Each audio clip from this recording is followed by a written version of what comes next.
আরে তুমি কি ব্যাপার? তুমি তো কালকে বাপের বাড়ি গেলে, আজকে হঠাৎ চলে এলে। তুমি বলে 5-6 দিন থাকবো। ভাবতাম তো গো, কিন্তু ওটা তো আর এখন আমার বাপের বাড়ি নেই, ওটা তো এখন আমার ভাইয়ের বউয়ের বাড়ি হয়ে গেছে। তাই তো চলে আসলাম, লজ্জা থাকলে আর কোনোদিন আমি ওই বাড়িতে যাব না। এ কি বলছো? একদিনে এমন কি হয়ে গেল যে তুমি ওই বাড়িতে আর যাবা না? আর বলুন, আমি ওই বাড়িতে যেতেই না বৌদি গেট খুলে দিল। আর বৌদি যেই আমাকে দেখলো অমনি বৌদির মুখটা না কেমন ভার হয়ে গেল। মনে করলাম মেয়ে ছেলে মানুষ সারাদিন কাজকর্ম করেছে, ওই জন্যই হয়তো মন মেজাব খারাপ আছে। সে যে ঘরে ঢুকলো, সারাদিনে আমার সাথে আর একটা কথা বললো না। আর ভাই যখন বাড়িতে এলো তখন না ভাইয়ের সাথে ঝগড়া করছে। তোমার বৌদি আর তোমার ভাইয়ের মধ্যে আবার কি ঝগড়া হয়েছিল? জানি না গো। তারপরে বৌদি তো ঘরে শুয়ে পড়লো, আর ভাই ভাত বেড়ে আমাকে ডাকলো।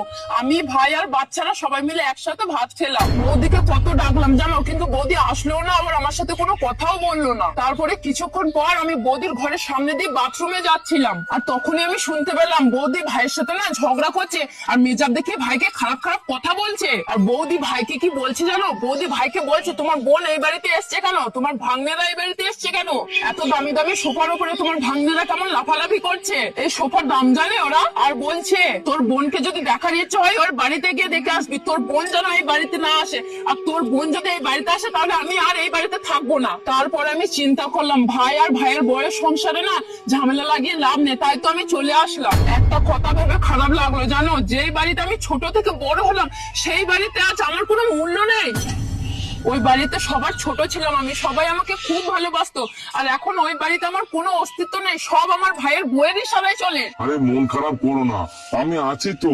তোমাকে যদি বাপের বাড়ি যেতে মানা করে, তুমি তো মাথা গরম করে ফেলো, এমন করো যেন ওখানে কত কি হয়ে গেছে। আজকে আমি একটা কথা বুঝতে পারলাম, একটা মেয়ের সুখ শান্তি হলো তার স্বামীর সংসার। স্বামীর সংসারের মতো সুখ শান্তি এই পৃথিবীতে আর কোথাও গেলে পাওয়া যাবে না। আরে থাক, আমিও তো কত সময় তোমার সঙ্গে ঝামেলা করি, কত সময় তোমার সঙ্গে রাগারাগি করি। তুমি যেরকম আমার সাথে রাগারাগি করো, সেরকম তুমি আমাকে ভালোবাসো। আর আমি যখন অসুস্থ হয়ে পড়ি তুমি আমার সেবা যত্ন করো। আমার যখন যেটা লাগে তুমি আমাকে সেটাই এনে দাও। তাই একটা কথা আমি আজকে ভালোভাবে বুঝে গেলাম, স্বামী গরিব হোক চাই বড়লোক হোক, স্বামীর সংসারই হলো একটা মেয়ের কাছে প্রকৃত স্বর্গ। এই পৃথিবীতে স্বামীর মতো কেউ ভালোবাসবে না, আর কেউ দায়িত্বও নেবে না। আজকে এই কথাটা আমি খুব ভালোভাবে বুঝে গেছি। হ্যাঁ বন্ধুরা, একটা মেয়ের বিয়ে হয়ে যাওয়ার পর কেউ তার আপন হয় না, শুধু স্বামী ছাড়া। একটা কথা মনে রাখবেন, যার স্বামী নেই তার কেউ নেই। ভালো থাকবেন, সুস্থ থাকবেন। আর এই ভিডিওটি ভালো লাগলে অবশ্যই বন্ধু বান্ধবদের কাছে শেয়ার করে দেবেন।